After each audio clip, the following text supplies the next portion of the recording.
जयप्रकाश करदम जी, लेकिन इस जातिवाद को खत्म कैसे किया जाए? देखिए, ये भी बात सच है, इस देश में आज भी ब्राह्मणवाद है कुछ हिस्सों में। अगर दलित दूल्हे पर सवार हो जाता है तो देखकर खुशी क्यों नहीं होती है? हमें तो शामिल होना चाहिए, किसी की खुशी में हम शामिल हो, किसी के दुख को अगर हम बांट सके तो इससे बड़ी कामयाबी एक इंसान के तौर पर नहीं हो सकती है।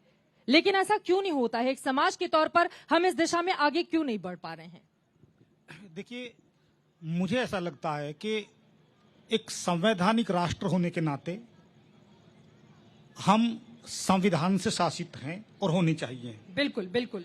लेकिन सामाजिक सच्चाई ये है जमीनी कि समाज धर्म से संचालित होता है। तो ये धर्म और संविधान के बीच का जो द्वंद्व है, ये बहुत सारी समस्याओं का समाधान होने से रोकता है और बहुत सारी समस्याओं को पैदा भी कर देता है। तो जब तक हम संविधान के प्रति आदर और संविधान के प्रति निष्ठावान राष्ट्र के नागरिकों को नहीं बनाएंगे, तब तक हम उन समस्याओं को समझ ही नहीं सकते कि जिनके माध्यम से हम जातिवाद को खत्म कर सकते हैं और एक हम समतामूलक समाज और राष्ट्र का निर्माण कर सकते हैं।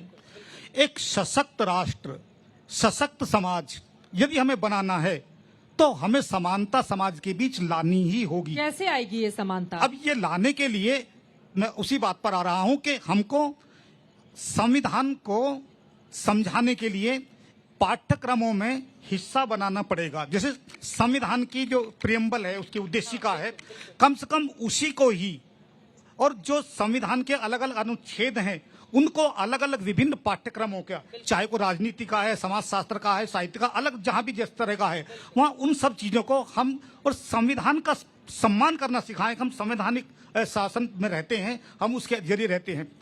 दूसरी चीज कि ये जो असमानता एक दिन में हजारों साल की है तो एक दिन में खत्म होने वाली नहीं है। हम चाहें कि कोई छड़ी है, घुमा देंगे, 2 साल में, 10 साल में या 20 साल में भी खत्म हो जाएगा। खत्म होने में भी सैकड़ों साल लगेगा, लेकिन उसकी एक प्रक्रिया रहेगी। हमको जो दलित समाज है उसको आर्थिक रूप से भी सशक्त बनाना पड़ेगा। ये एक बहुत बड़ा कारण है। जब आर्थिक रूप से वो कमजोर रहता है तो उसका दमन शोषण बहुत ज्यादा होता है। वो कैसे होगा? अब ये राज्य की जिम्मेदारी है, चाहे वो स्टेट गवर्नमेंट है, सेंट्रल गवर्नमेंट है, ये उनकी जिम्मेदारी है कि दलितों का कैसे उनको शिक्षा और रोजगार वो उपलब्ध कराए। उनको जब शिक्षा दी जाएगी, केवल शिक्षा देना काफी नहीं है, उनको रोजगार दिया जाए, उनको अवसर दिए जाएं। जब उनकी आर्थिक स्थिति सुधरेगी तब उनके अंदर एक स्वाभिमान भी आएगा।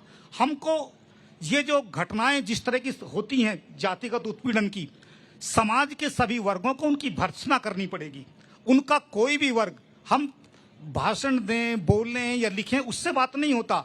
जहां भी कहीं इस तरह की ज्यादतियां होती हैं, चाहे किसी भी कहीं भी किसी राज्य में, हम सब लोग जो भी जिम्मेदार लोग हैं सभी क्षेत्रों के, हम उनके खिलाफ बोलें।